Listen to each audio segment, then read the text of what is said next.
Distinguished Hall of Fame inductees, ladies and gentlemen, mesdames et messieurs, bonsoir, good evening.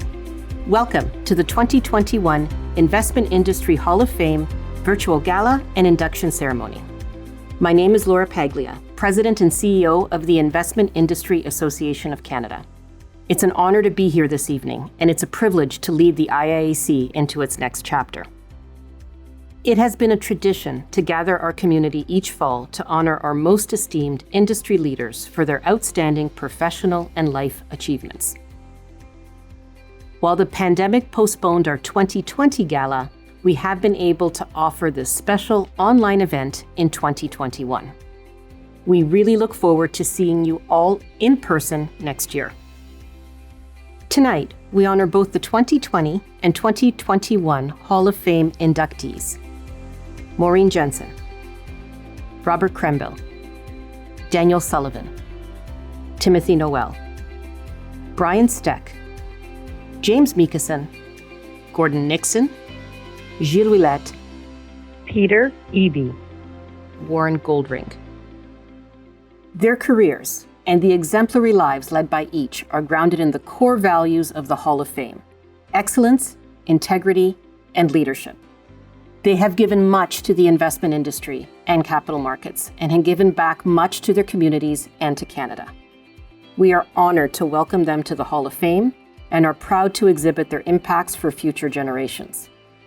This event would not have been possible without the generous support of our sponsors. I would like to extend a sincere and special thank you to our platinum sponsor, Nicola Wealth, our diamond sponsor, BMO Financial Group, our gold sponsors, DBRS Limited, FTSE Russell Canada, and TSX Inc. Our silver sponsors, Broadridge Financial Solutions and Fidelity Clearing Canada. And our supporting sponsors, Aviso Correspondent Partners, Creasis, Johnson Insurance, and Learnedly. Merci beaucoup à nos commanditaires. I now invite Ms. Danielle Skip, Senior Vice President, Corporate Development and Chief Legal Officer, Nicola Wealth, to say a few words. Good evening. I am honored to join you representing Nicola Wealth, the platinum sponsor of the Investment Industry Hall of Fame. We gather this evening to pay tribute to excellence in Canada's investment industry by honoring an impressive group of 10 individuals, the 2020 and 2021 Investment Industry Hall of Fame inductees. These individuals have left an indelible mark on our industry, thanks to their vision and hard work through long and distinguished careers. They are respected by their colleagues and communities for their integrity, leadership, mentorship, and fostering a culture of giving. Each generation has one overriding responsibility: to safeguard the legacy it has received from previous generations and hand it enriched to the next one. The class of 2020 and 2021 inductees have each lived up to this responsibility, mentoring new leaders who now shoulder the responsibility to foster excellence and diversity for Canada's investment industry. On behalf of everyone at Nicola Wealth, congratulations to all the inductees, and to the families of the inductees we honor posthumously. I wish you all an enjoyable and memorable evening. Thank you, Danielle. Before we proceed with this evening's inductions, I would like to recognize and thank the people who served on this year's Hall of Fame Selection Committee.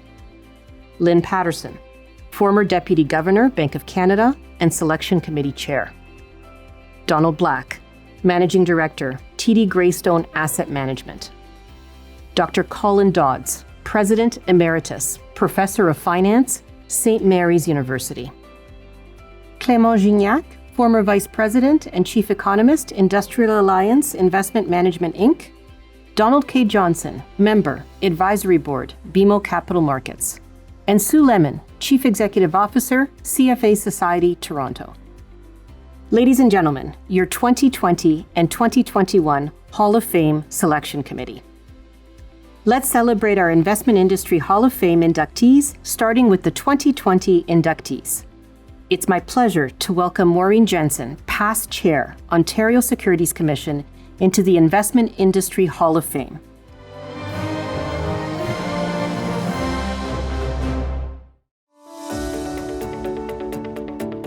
Maureen Jensen has been a leader in the investment industry for the past 20 years. Among her many accomplishments was becoming the first woman to lead the Ontario Securities Commission. It was the position of my life. It was wonderful. I was so surprised when I was chosen, not only not being a non-lawyer, but being a woman. But the minister at the time, the finance minister, said that he wanted continuity, and I had strong views and positions on many things, and he said to go with it, so I did. The stock exchange was looking for someone to actually manage the Mining Standards Task Force and to be part of that group, and in essence to come up with new listed rules for mining companies. And it was needed. And so it was not just for the exchange, but also for the securities commissions.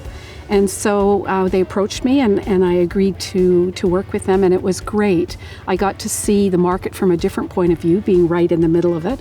But I also got the chance to make changes that were good for the mining industry and good for investors. So I thought that was a win-win. And things just moved from there. And then I went into working at the market regulation side, and I'm a bit of a data geek. I always have been. As a geoscientist, everything is about data. And so for me, a market surveillance system that could monitor all markets at the same time was kind of the panacea. And that's what we built when we went into RS and IIROC. So it was a great change. What we built was a market surveillance system that could monitor all the market feeds from every marketplace. So not just the exchange, but ATS systems, alternative trading systems, as well as other exchanges.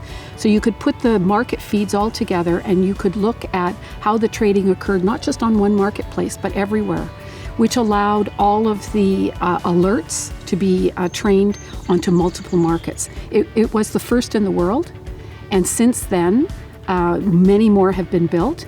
And actually right now in the US, they're building the CAT system, which is exactly what we've had in Canada for 12 to 14 years. Making a difference, I think, is what really stands out for me. In every job, there are things that you can change in the scope of your job, and then there are things that you can't, and you need to bring a whole community along. And so I've always loved to do my job as best as I can, but also to bring the rest of the community along through different advisory committees and try and change the rules from within.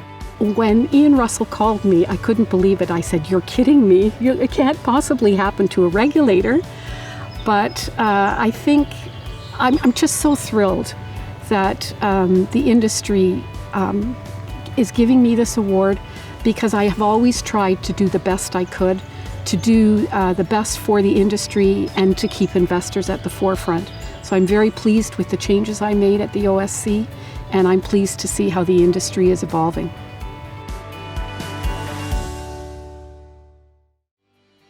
Please join me in recognizing our second inductee, Robert Crembill, co-founder, Trimark Financial Corporation.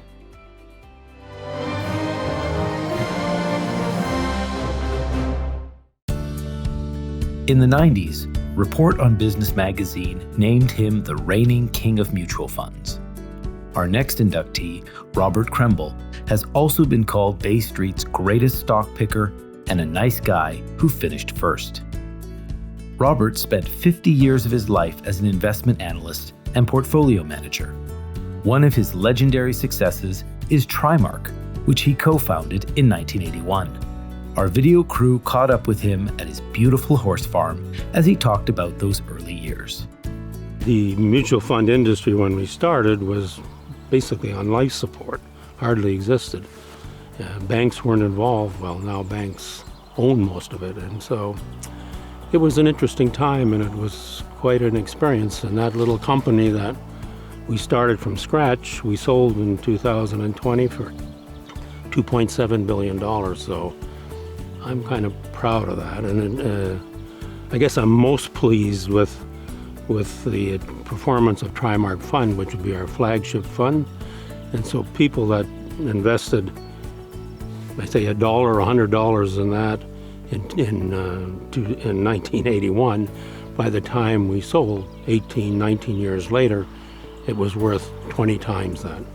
We started up EdgePoint, and there's a little bit of a twist to that because we also created a public company, had an IPO. This public company was basically a closed-end fund, but it had an interesting twist. It also owned 20% of this EdgePoint wealth that we were creating, which at the moment we went public was worth zero, but it's obviously become quite valuable because EdgePoint today is well above 20 billion in assets under management. So it's been another success story, if you like. When Trimark was sold, I then had the cash to actually do the foundation, and so I created my investment company, Cheesewood, which is sort of a family office company, and the Crembill Foundation at that same time. And so we put a substantial investment into the foundation so that it had a meaningful impact in the marketplace. And one of the things, because of the success of Trimark, people come after you for funding things, and Schulich School at York University approached me. Deza Horvath, who was the dean at the time, and I thought about if I was going to give money, I wanted to do something in terms of the people rather than buildings and structures and so on. And so that's how we came up with the idea of scholarships. And there was a scholarship of merit, and then there was another scholarship, or a couple of other scholarships that were helping people that didn't have the finances. What our foundation is doing now, money has to go into basic research. If we're going to get cures for things like Alzheimer's or Parkinson's or so on, there has to be basic research to raise the level of knowledge. I'm really pleased with what we're doing in that front. To be recognized by friends and colleagues and competitors in an industry that, as I say, I've been in all my life is mind-boggling to me, and to receive this award, this inductee, if you like, this induction into the Hall of Fame, that is, I can only describe as it's a great honor, and I'm grateful. Our third inductee is Daniel Sullivan, former Vice Chairman, Scotia Capital Inc., and former Chairman, Toronto Stock Exchange.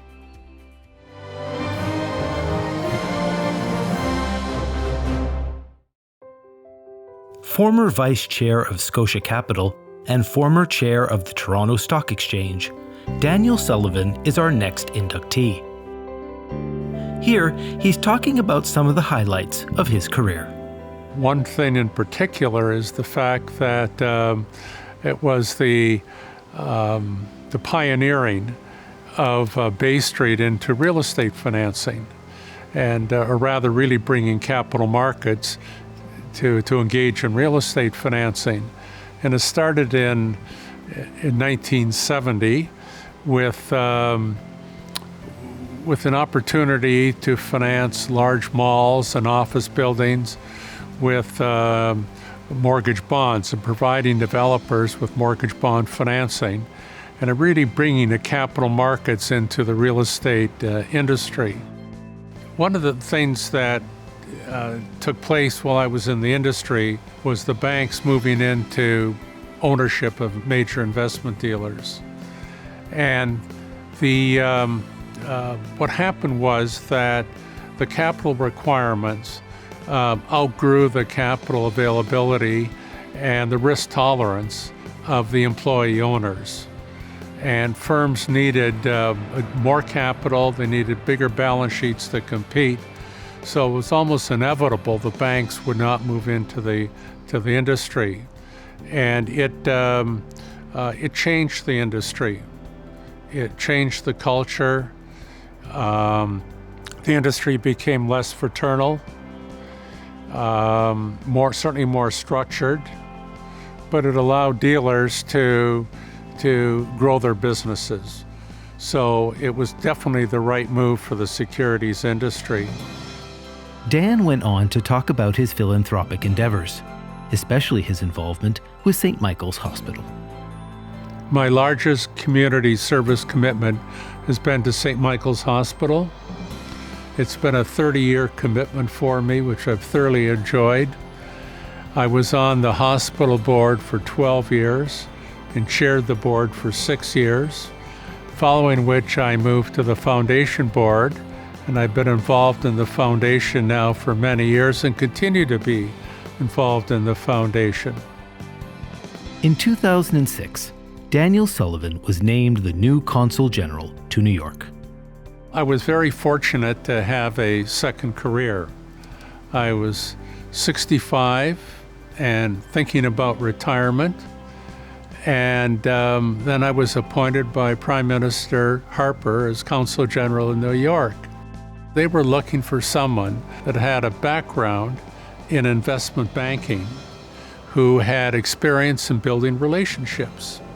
And once I was in the position, I recognized that the Consul General's job was all about developing relationships with the financial, business, and government communities. It was a wonderful job. I enjoyed it. It was an opportunity of a lifetime, frankly. Having spent 39 years in the investment industry, it's been a very important part of my life.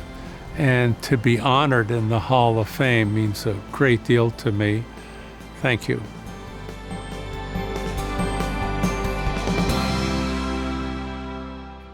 Now it's my pleasure to enshrine posthumously into the Hall of Fame Timothy Noel, former Deputy Governor, Bank of Canada.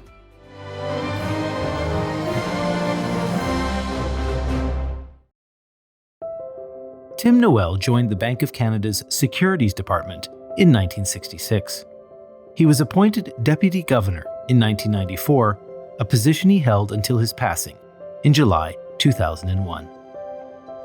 Tim left his mark on the bank in many ways during a career that spanned 35 years. His substantial contributions in the area of financial markets will remain a valuable legacy, while his expertise in counsel will be sorely missed. David A. Dodge, former Governor, Bank of Canada. No one in the bank understood financial markets as well as Tim.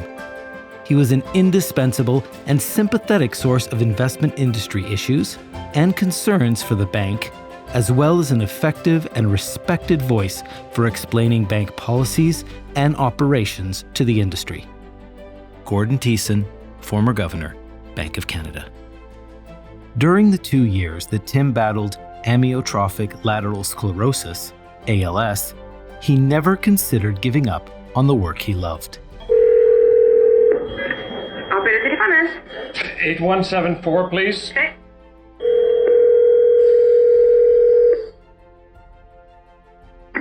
Patrick Bruce. Hello, Patrick. Hi, Tim. Patrick, can you tell me what's going on this morning? How was the reaction to maintaining the bank rate unchanged? As far as I could tell, Tim, there's very little reaction, as a matter of fact. Sorry, I was diagnosed late in the evening, actually, after work, and I was expecting something, but I certainly wasn't expecting the worst. Not only that, but I didn't know a whole lot about what ALS was at the time. Nobody had told me. I had gone through numerous tests to try to find out what was going on. And in fact, I ended up stopping off at Chapters and reading up on ALS to find out how bad the disease really was. So it was quite a shock. And scroll up, please. That was a Thursday night, and I had meetings, regular meetings in Basel, Switzerland for central bankers. And I was to leave on Saturday night, and I decided that I was going to go anyway. And I'd use the time in the plane there and back to sort of figure out what this meant and the implications and all of that. I quickly decided that well, there was nothing much I could do about it. I better try to make the most of it. And one of the things I decided very early is that I wanted to continue to work. News of his diagnosis mobilized the community to establish the Tim E. Noel Endowment Fund. Income from the fund is designated for the Tim E. Noel Postdoctoral Fellowship in ASL Research. I guess, as you told me before I was sick, that within a year I'd be in a wheelchair and I wouldn't be able to breathe, I probably would have said I'd prefer to be dead. But it's amazing how well you adjust to all the different stages. I just accept what's been given to me, and I try to deal with it as best I can. And my philosophy is to try to focus on the present. Today's a gift, that's why it's called the present. And you can't let the thieves of yesterday or tomorrow rob you of that gift. And that basically sums up my philosophy.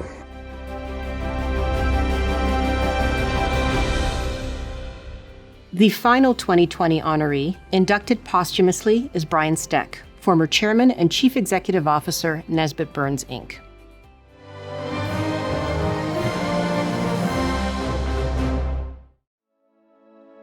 A pivotal leader in the Canadian financial and philanthropic communities, Brian Steck was part of a generation that transformed the investment industry. Brian became CEO of Nesbitt Thompson in 1987, supervised its sale to the Bank of Montreal, and became Nesbitt's chairman in 1990. He was then appointed vice chairman, investment and corporate banking, Bank of Montreal in 1992. He then led a successful merger of Nesbitt Thompson and Burns Fry, and became chairman and CEO of Nesbitt Burns Corporation, a position he held until his retirement in 1999. Brian served his community by acting as chairman of the North York General Hospital and president of the Canadian Society for the Wiseman Institute of Science.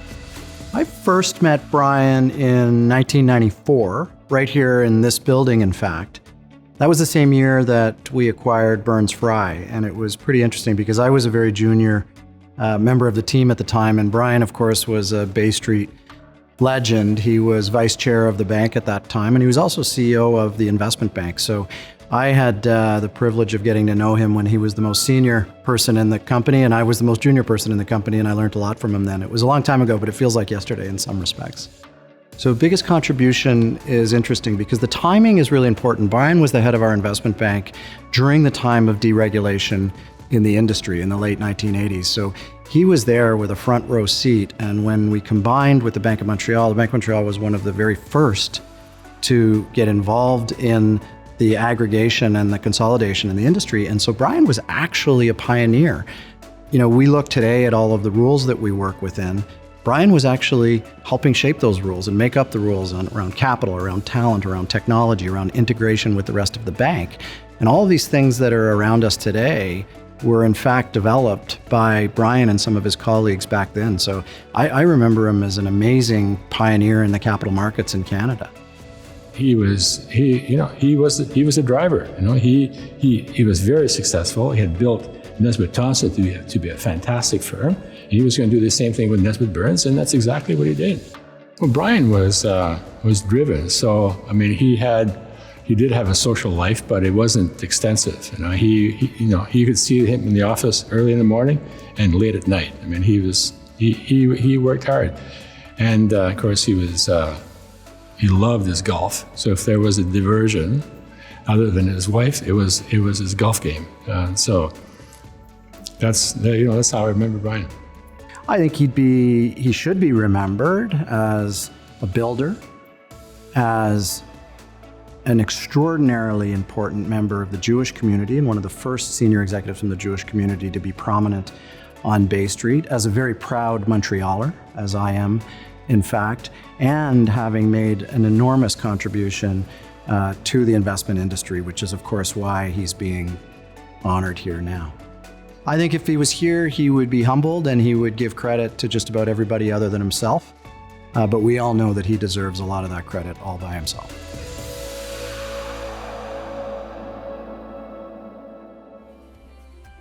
Ladies and gentlemen, these are the 2020 inductees. It is now my pleasure to turn to the three individuals that need little introduction. John McKenzie, Chief Executive Officer, TMX Group. Doug Turnbull, Vice Chairman, Country Head Canada, DBRS Limited. And Paul Bowes, Country Head, FTSE Russell Canada. Good evening and hello everyone. My name is John McKenzie and I have the privilege to lead the team here at TMX Group. And I am delighted to join you virtually for this evening's special event. TMX is a proud sponsor of the Investment Industry Hall of Fame. And from our vantage point at the center of the country's capital markets ecosystem for more than 170 years, we are necessarily students of history.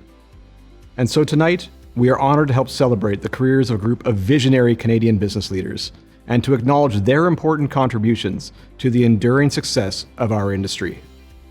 Now, in my view, and I don't think this is a controversial viewpoint among tonight's attendees, Canada's markets are the best in the world.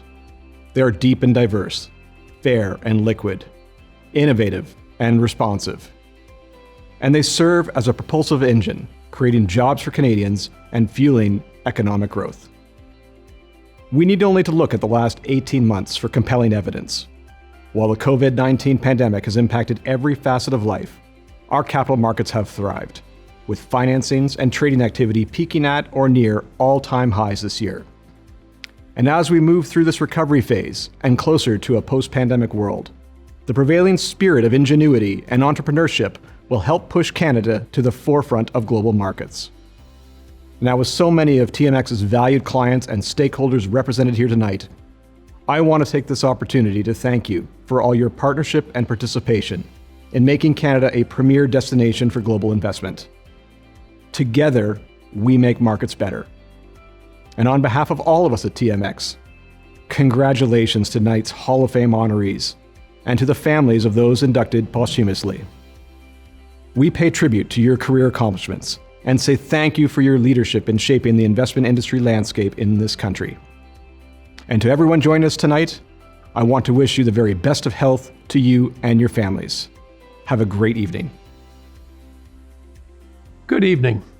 My name is Doug Turnbull, and I'm Vice Chairman and Country Head responsible for the DBRS Morningstar business in Canada. I'm honored to be here tonight to celebrate the 2020 and 2021 Investment Industry Hall of Fame inductees. DBRS Morningstar is proud to sponsor this year's Hall of Fame virtual gala and induction ceremony, the premier annual gathering in the financial industry. Our ability to come together as a community during these extraordinary times should not go unmentioned. Across the board and across the country, Canada's investment industry demonstrated remarkable resilience during the pandemic, helping to raise capital to mitigate the challenges facing businesses and governments, while working diligently to safeguard the portfolios of investors during uncertain and volatile times. At DBRS Morningstar, we take our commitment to our customers and all market participants seriously. Our 45-year history in Canada has led to a leading market presence. Our long-standing and deep relationships across many asset classes go back to the founding of the company. Equipped with the best technology available, we deliver our ratings opinions, research, data, and commentaries in a timely and efficient manner, while ensuring our key commitments to our clients' integrity, transparency, confidentiality, security, and investor success. The Hall of Fame inductees we honor this evening embody the same principles and values: excellence, integrity, and leadership, with distinction. I have deep roots entrenched in the investment industry, having worked in it for more than 43 years, focused on developing and enhancing capital markets, government finance, M&A, and infrastructure activities in Canada.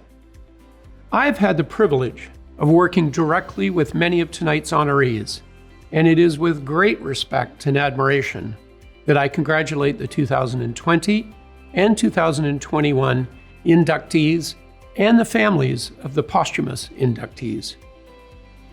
Each and every one should be celebrated for their long and distinguished careers in the industry, for their acumen and drive, for their dedication to success of those they've worked with, and their outstanding contributions to community and country.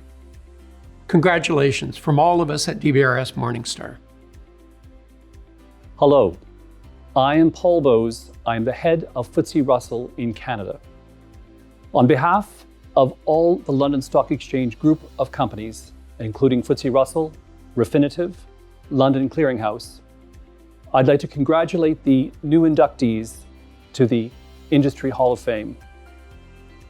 It's been my pleasure to work with two of the inductees. Maureen Jensen and I were colleagues at the Toronto Stock Exchange, while Dan Sullivan was on our board.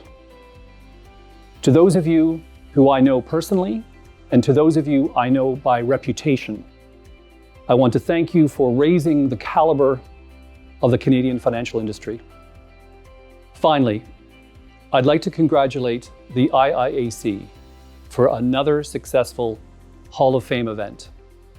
We work very closely with the team, and we very much look forward to working with Laura Paglia as she takes over her leadership. Thank you. Thank you, gentlemen. Let's celebrate our 2021 Investment Industry Hall of Fame inductees. Please join me in recognizing James Meekison, Chairman and Chief Executive Officer, Tryman Capital Corp., and former Director, Nesbitt Thompson Limited, First Marathon Inc., and GMP Capital Inc.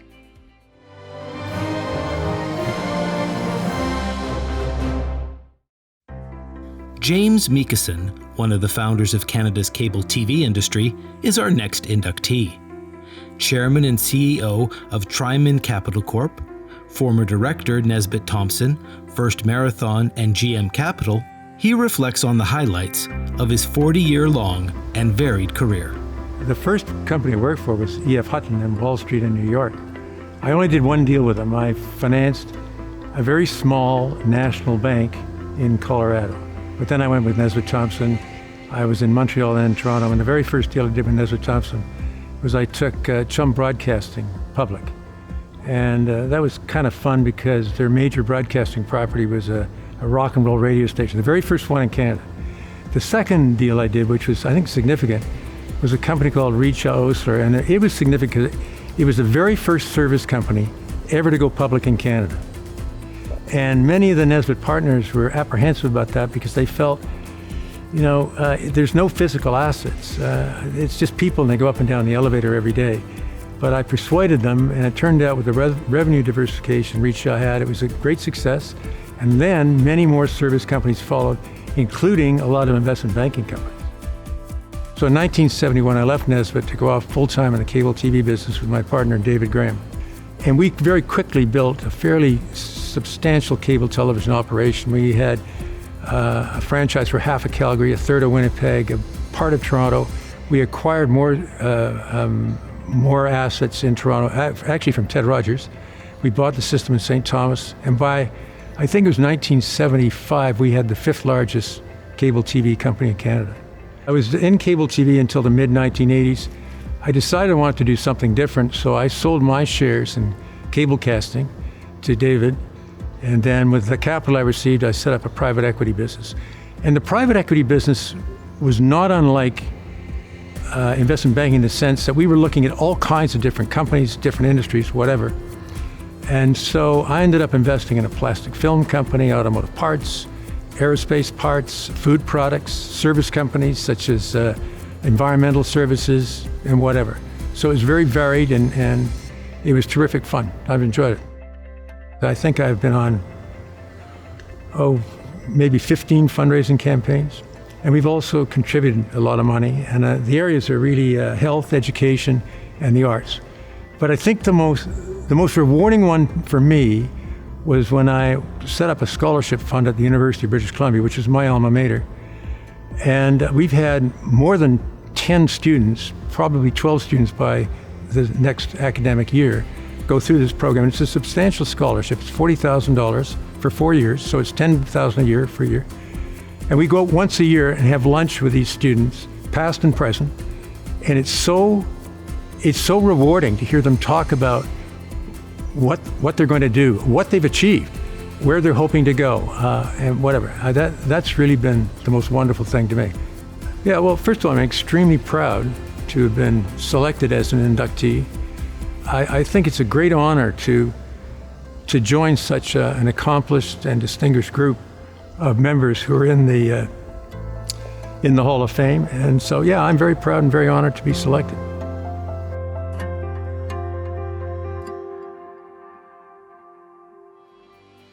Our next inductee is Gordon Nixon, former President and Chief Executive Officer, Royal Bank of Canada, and former Chief Executive Officer, RBC Capital Markets.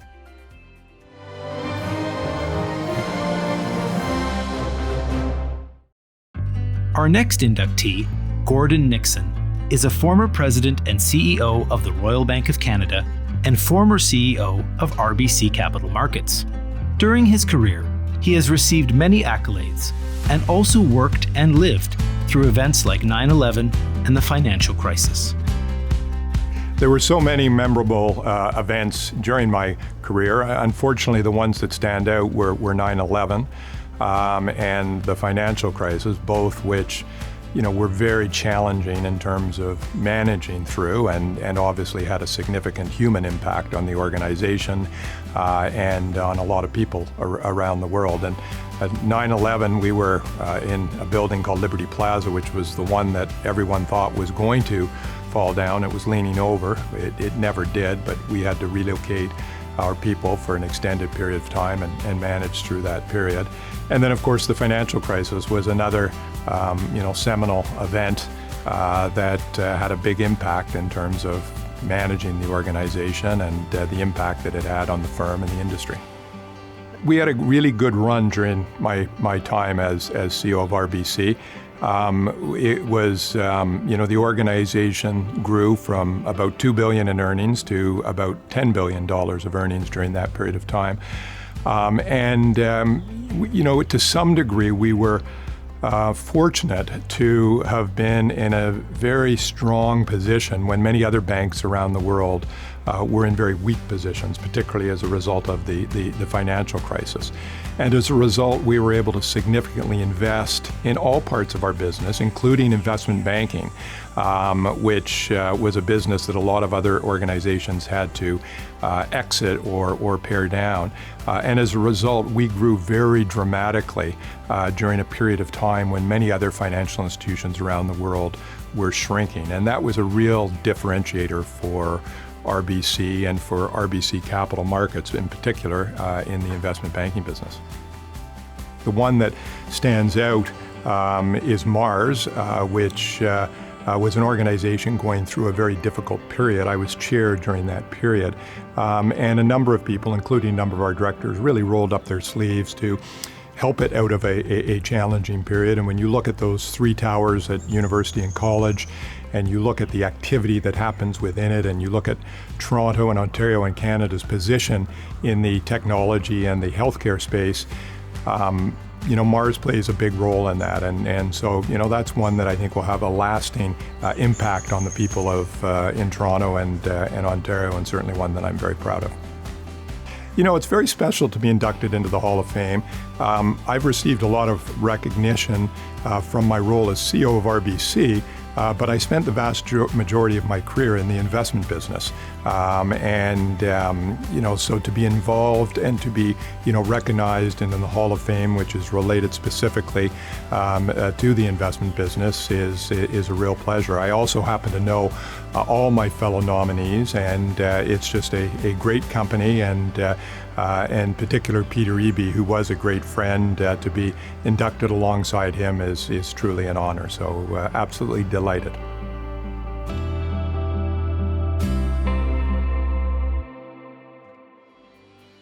Our next honoree is Gilles Ouellette, Chairman, BMO Asset Management, Inc.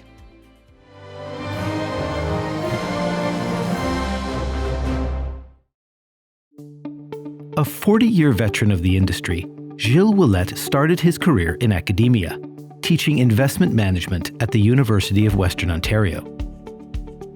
He then joined Burns Fry, where he became Executive Vice President in 1993.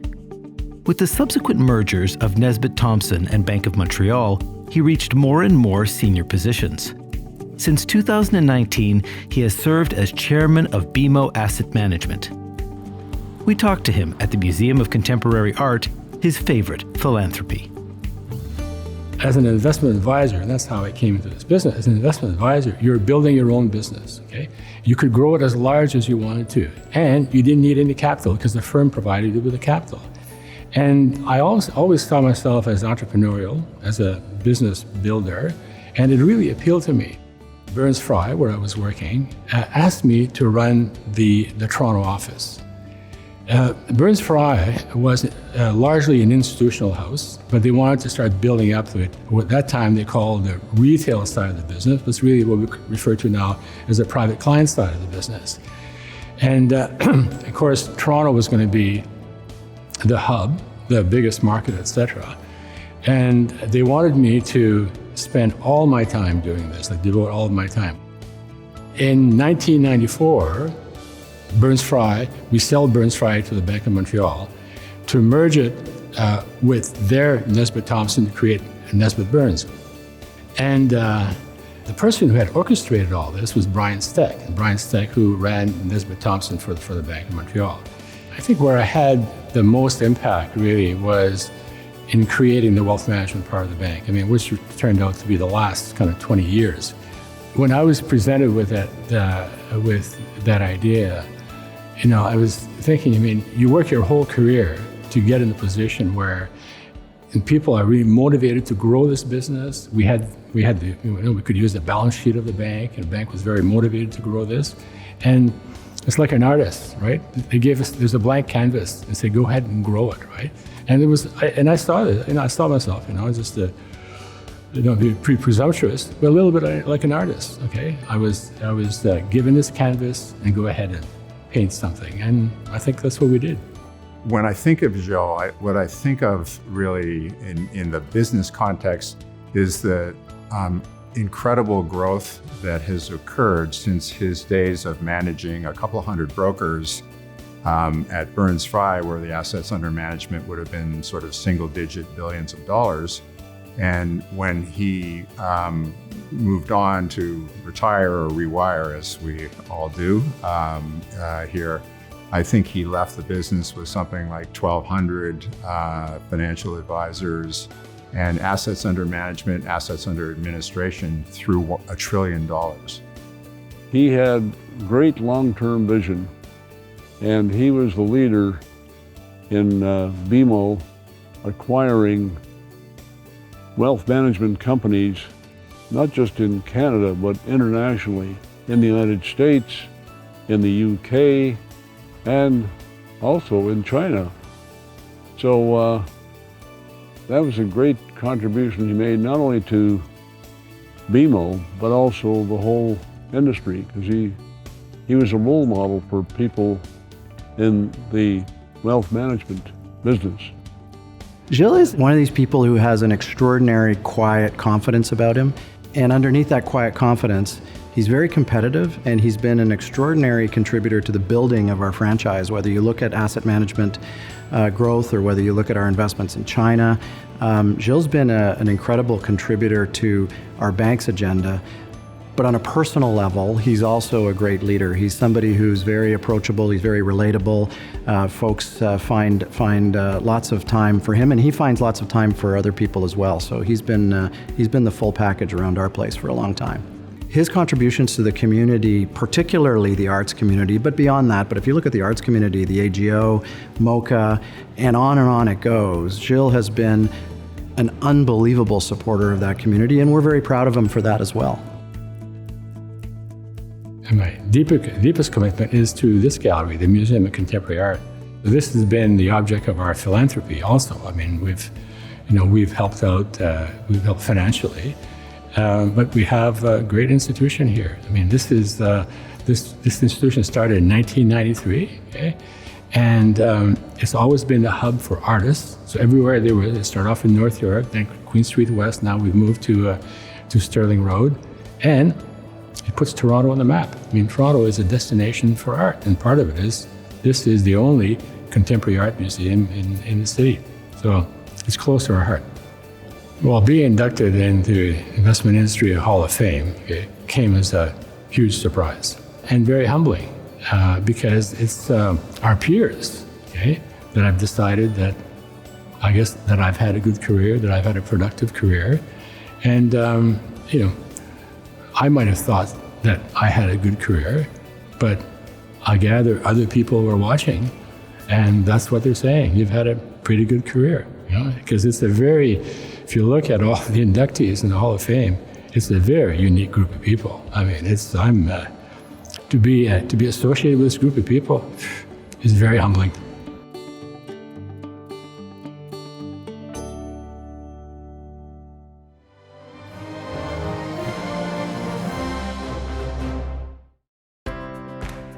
Peter Eby started his career as a bond trader at Burns Brothers and Denton, where he quickly became managing director and was largely responsible for the merger between Burns Brothers and Fry's, Mills and Spence, becoming Burns Fry Limited.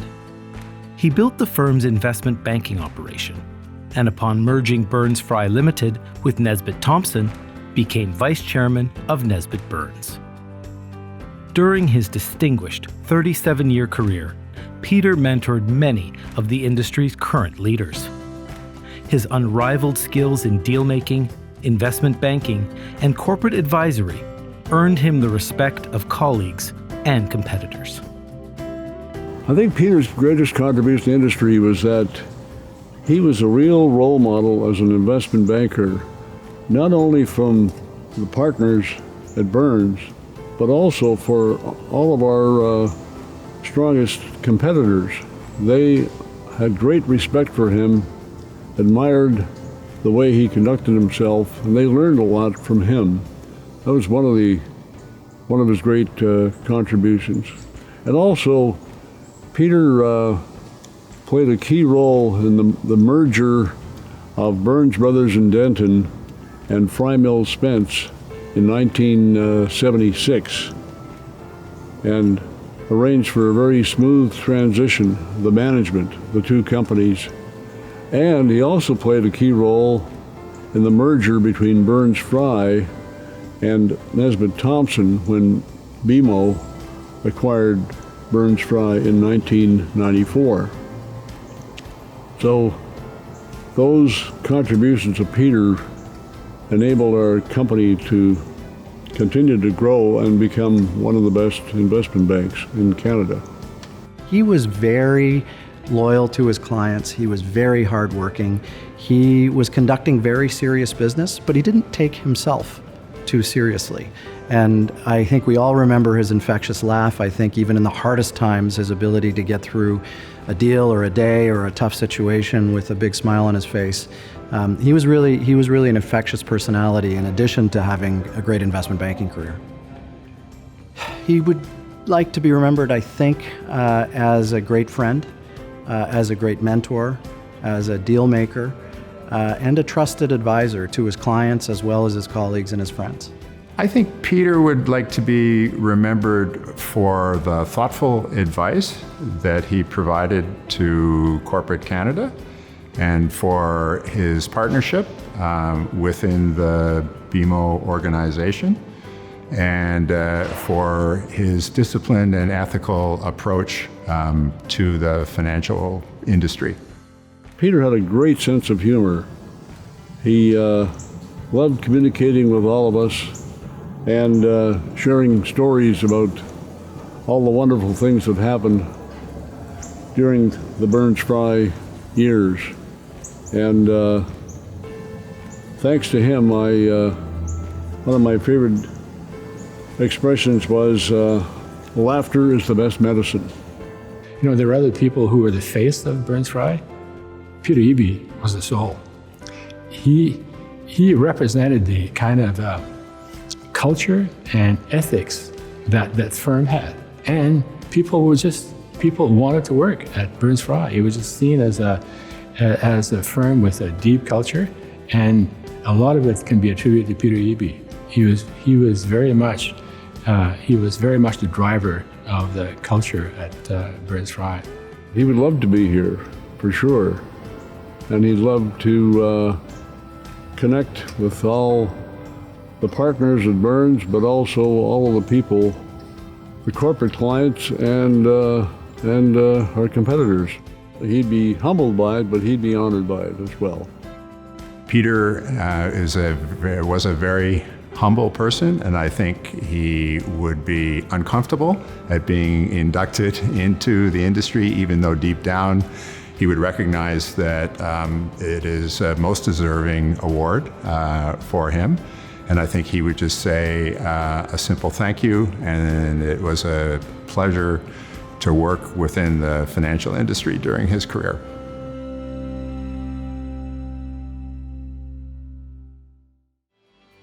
Also enshrined posthumously into the Hall of Fame is Warren Goldring, co-founder, former Chief Executive Officer and Chairman, AGF Management Ltd.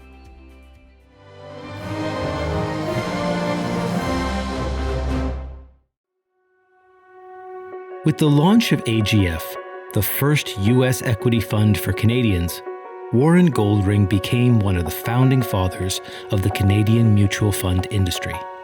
It was a revolutionary step for the investment industry, and through his vision and leadership, saw AGF Management become one of Canada's premier investment management firms.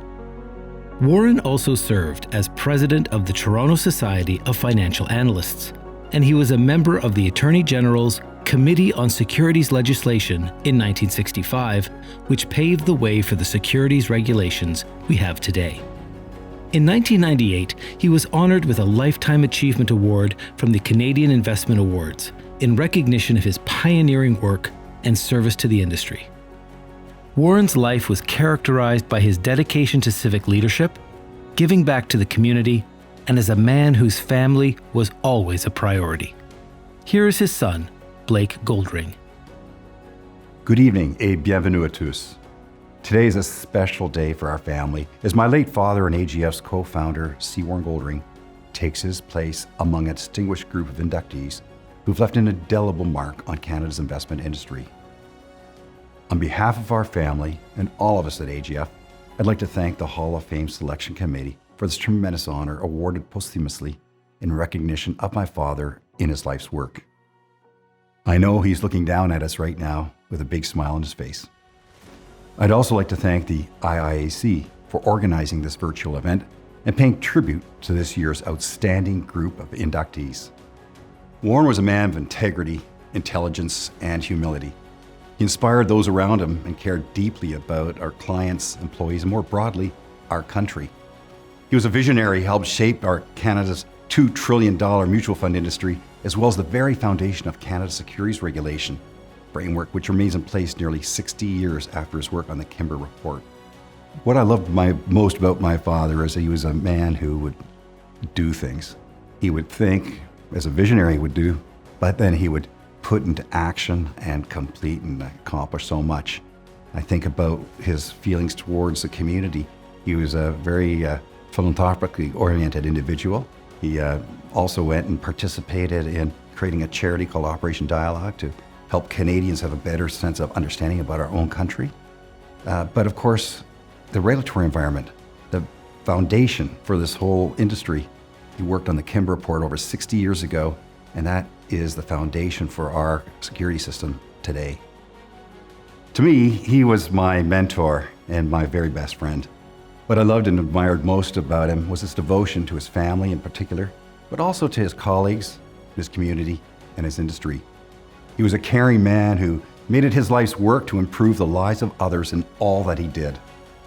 I feel blessed that I was able to work with him and learn from him.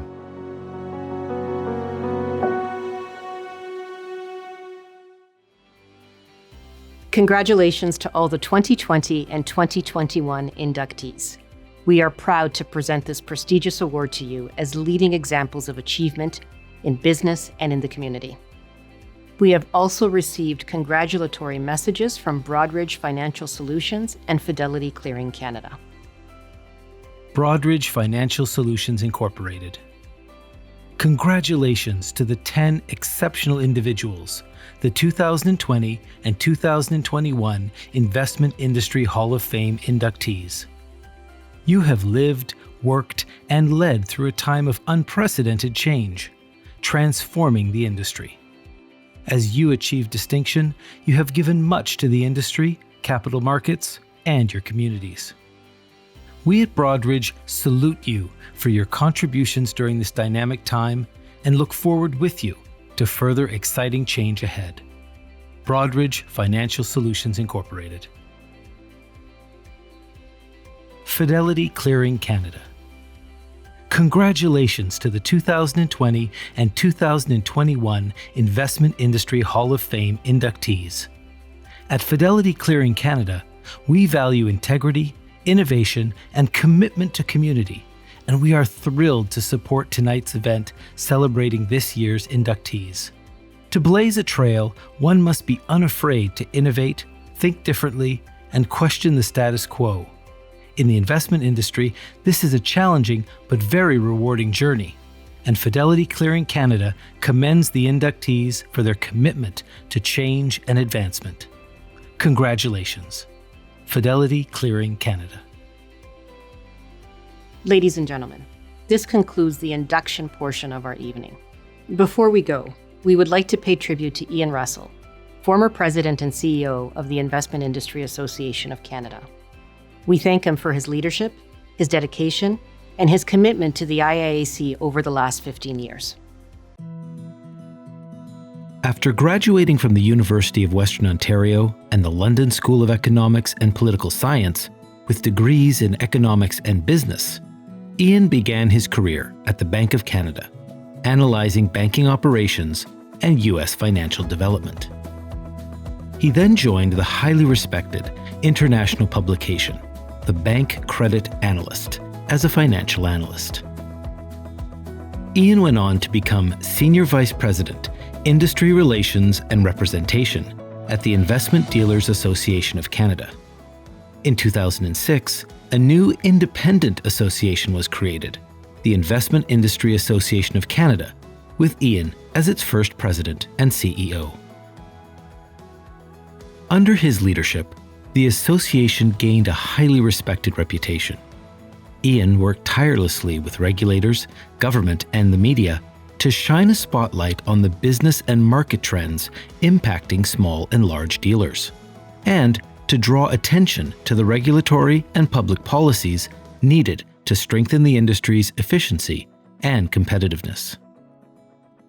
Ian participated actively in many regulatory and market structure initiatives, including the Securities Industry Committee on the TMX-LSE merger, the Crawford Securities Industry Committee on Analyst Standards, the Hague Joint Securities Industry Committee on Conflicts of Interest, and as intervener at the Supreme Court proceedings on the jurisdiction of the International Securities Regulator.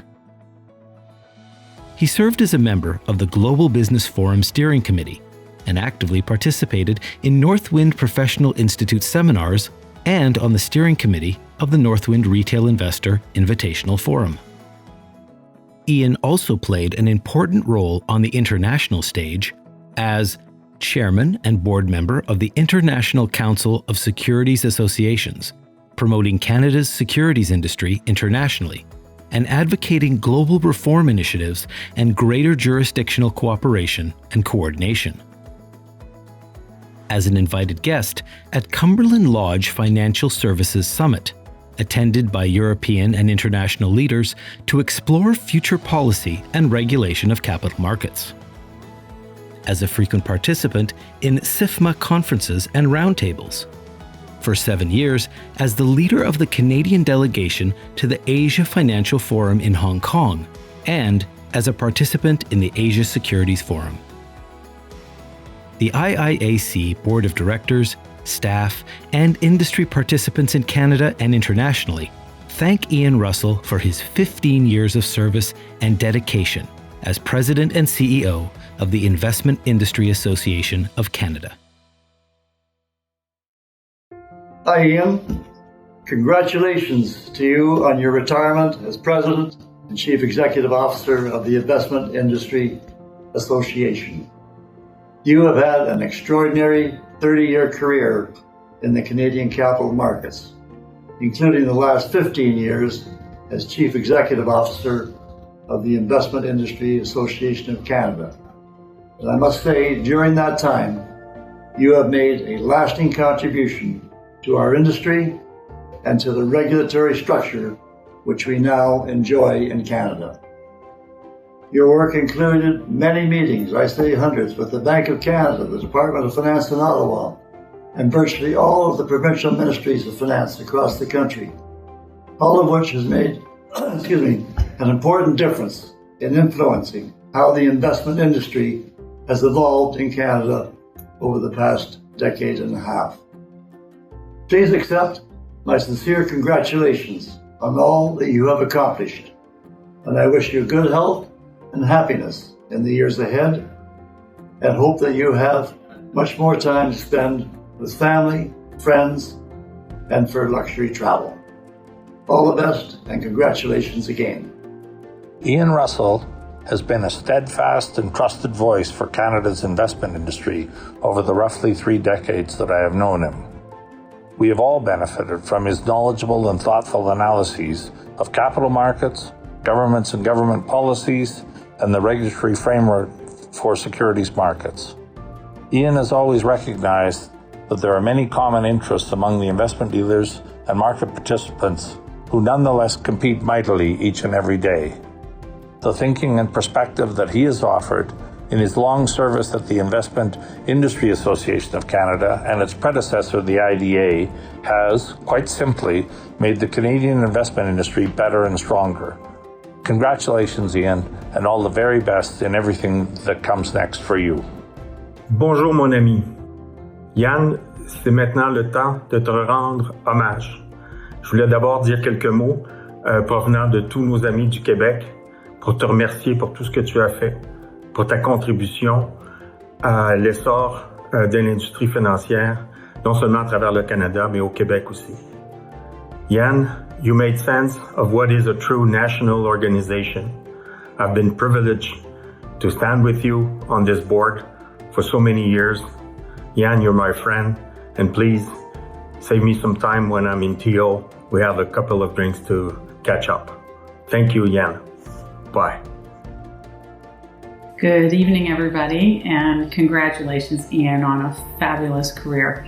I'm thrilled to be able to say a few words, and I realized that I had a bit of a unique opportunity to see you work over the past 3 decades from some various lenses, starting at Goldman, where there was a lot of Chardonnay consumed at some of the watering holes on Bay Street, to my time at Merrill when I was part of the IIAC board when it was first formed, and then at the Bank of Canada. And so throughout all of these decades, Ian, what I saw and observed as your North Star was this creation and retention of a vibrant Canadian investment community. And for you, that meant diversification in dealers large and small. It meant international participants as well as domestic. You were always focused on trying to ensure that we had this balance of power and fairness that remained intact amongst all the various constituents. And you worked importantly as a bridge and a facilitator between the buy side and the sell side, regulators, and the international community. You were intellectually curious, and I know still are. You've got tons of energy, and the Canadian investment industry has benefited tremendously because of your stewardship and leadership over the past many years. So congratulations, Ian, on a well-deserved retirement, and I'm excited for what the next chapter will bring for you.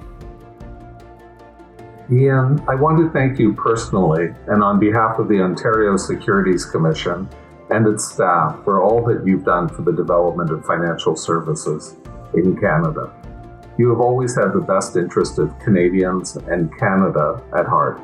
When industry, or more rarely we as regulators, have been prone to overreaching, you could always be counted on with great diplomacy to set us straight. You brokered solutions to many very difficult problems. Your study of history and understanding of politics fueled great discussions and afforded perspective. I hope we can all continue to count on your insights. All the best, Ian.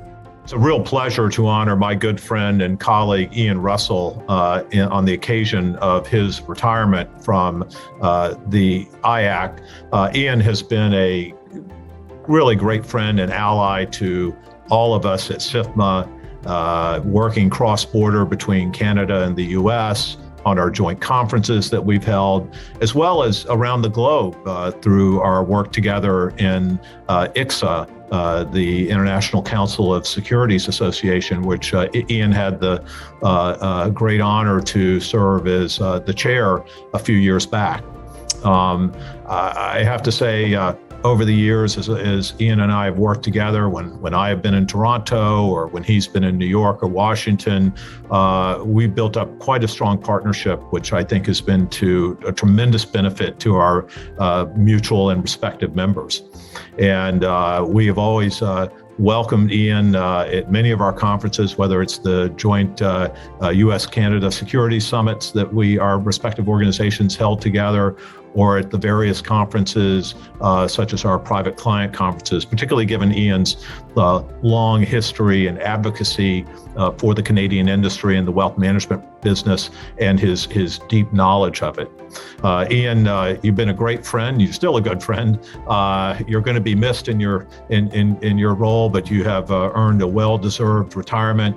And I know you can spend more time reading about Lyndon Johnson and John F. Kennedy and all of the American presidents that we talked about over so many years. And I look forward to calling on you to find out about what's going on with our friends up north. So, my friend, thank you so much for all you've done for us at SIFMA, for the partnership, for all you've done for the securities industry, not just in North America, but around the globe. And good luck on a well-deserved retirement.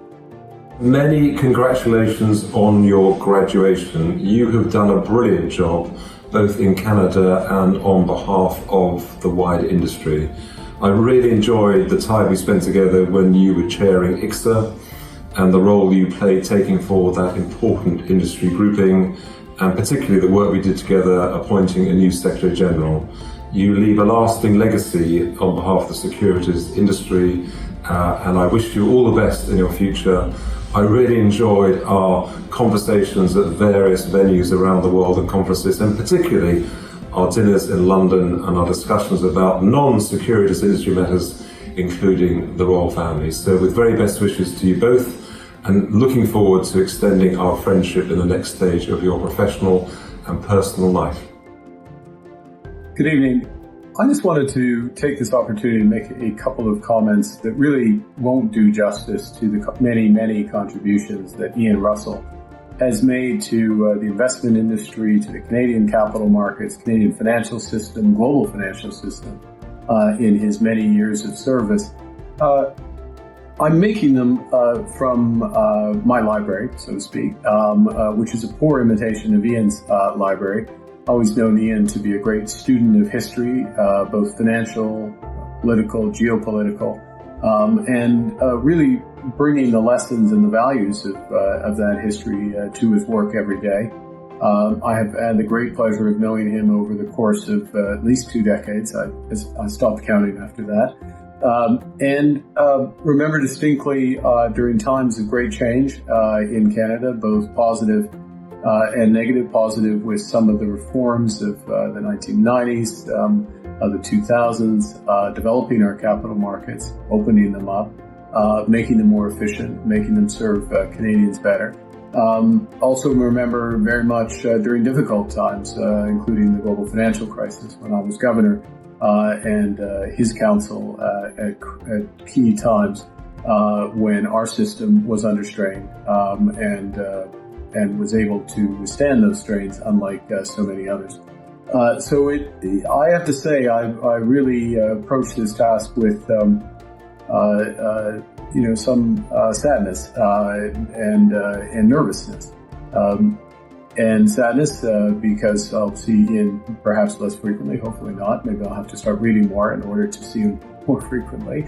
But nervousness because he's been such a fixture of our capital markets for so many years that I've come to rely on his presence and always have slept better knowing that he's there. So Ian, again, thank you so much for everything you've done for all of us. And I wish you the very best in the future. I hope to remain in touch and discuss, rather than discuss, I think I'll just listen to your insights on so many subjects going forward. Take care. I now call upon David Lang, Chair of the IIAC Board of Directors and Global Chief Compliance Officer, RBC. David. Good evening.